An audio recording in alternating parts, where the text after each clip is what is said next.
رب زدني علما رب زدني علما. السلام علیکم ورحمۃ اللہ وبرکاتہ.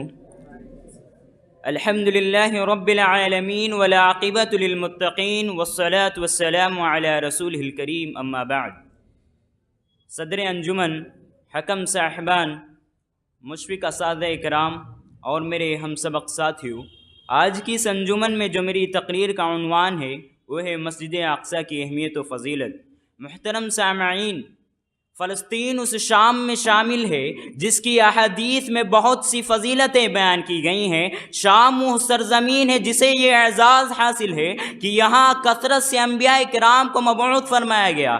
دیگر کئی علاقوں سے انبیاء کرام نے ہجرت فرما کر اس علاقے کو اپنا مسکن بنایا. قبلہ اول مسجد اقصیٰ دنیا کائنات میں بننے والا اللہ کا دوسرا گھر ہے. سیدنا ابو ذر رضی اللہ عنہ نے اللہ کے رسول صلی اللہ علیہ وسلم سے سوال کیا، یا رسول اللہ، ایو مسجد غزع فی الارض اول؟ قال المسجد الحرام. قال قلت ثم ایو؟ قال المسجد الاقصى. قلت کم کان بینہما؟ قال 40 سنہ. یا رسول اللہ، کرۂ ارض پر سب سے پہلی مسجد کون سی تعمیر کی گئی؟ آپ نے فرمایا مسجد حرام.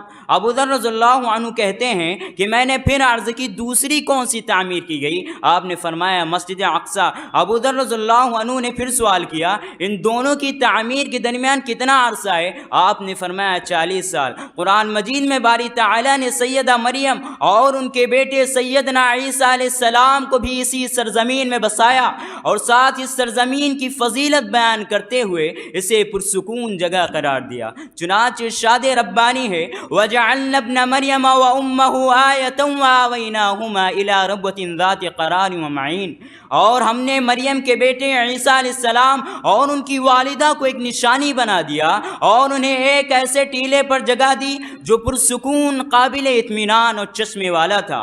اسی طرح قرآن مجید میں اللہ تعالیٰ نے بیت المقدس کی قسم کھاتے ہوئے فرمایا، والتین والزیتون، انجیر اور زیتون کی قسم. یہاں اللہ تعالیٰ نے انجیر اور زیتون کی قسم کھائی ہے. حافظ ابن کثیر رحمہ اللہ نے والزیتون کی تفسیر میں امام قتادہ ابن زید اور کعب الاحبار کا یہ قول نقل کیا ہے، ہوا مسجد بیت المقدس، یعنی زیتون سے مراد بیت المقدس یعنی مسجد اقصیٰ ہے. اسی طرح مذہب اسلام میں خصوصی سفر کر کے کسی مقام کی طرف جانے کی اجازت نہیں ہے، البتہ چند مقامات کی طرف اجازت ہے. ان میں سے مسجد اقصیٰ کو بھی یہ اعزاز حاصل ہے کہ اس کی طرف خصوصی طور پر سفر کیا جا سکتا ہے، جیسا کہ ابو ہریرہ رضی اللہ عنہ سے مروی ہے کہ آپ صلی اللہ علیہ وسلم نے فرمایا، لا تشد الرحال الا الى 3 مساجد، المسجد الحرام ومسجد الرسول ومسجد الاقصیٰ.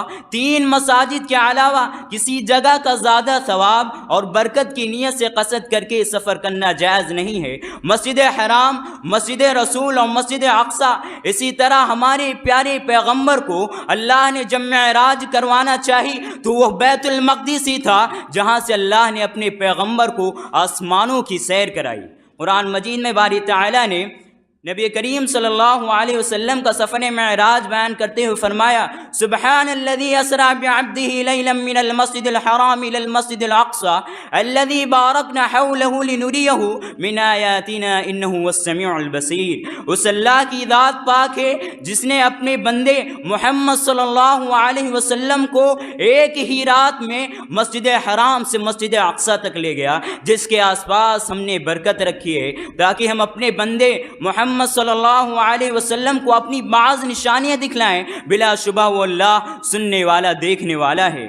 محترم سامعین، زمین کی پشت پر مسجد اقصیٰ وہ واحد جگہ ہے جہاں ایک ہی وقت میں تمام انبیاء کرام کا اجتماع ہوا اور باجماعت نماز ادا فرمائی. یہ اعزاز کسی اور جگہ کو حاصل نہیں، اور یہ اعزاز ہمارے پیارے پیغمبر کو حاصل ہے کہ ان تمام انبیاء کرام کی امامت آپ نے فرمائی، جیسا کہ صحیح مسلم کی روایت میں آپ نے فرمایا، فحانت الصلاۃ فاممتہم، یعنی جب نماز کا وقت ہوا تو میں نے انبیاء کی امامت کی.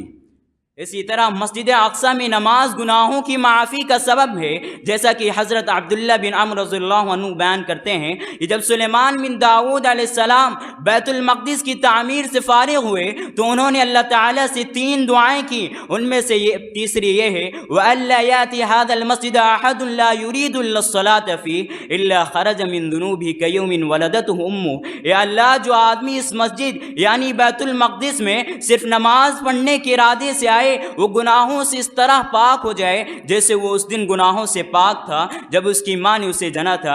نبی کریم صلی اللہ علیہ وسلم نے فرمایا کہ اللہ تعالیٰ نے سلیمان علیہ السلام کی پہلی 2 دعائیں تو قبول فرما لیں کہ جن کا ذکر قرآن مجید میں موجود ہے، مجھے امید ہے کہ ان کی تیسری دعا بھی قبول فرما لی گئی ہوگی۔ لہذا اللہ تعالیٰ سے دعا ہے وہ مسجد اقصی کی حفاظت فرمائے، ظالم یہود کے شکنجے سے نکال مسلمانوں کے حوالے کر دے، اور ہم تمام کو مسجد اقصی کے مقام و مرتبے کو سمجھنے کی توفیق دے، آمین۔ وآخر دعوانا الحمدللہ رب العالمین۔ السلام علیکم ورحمۃ اللہ وبرکاتہ۔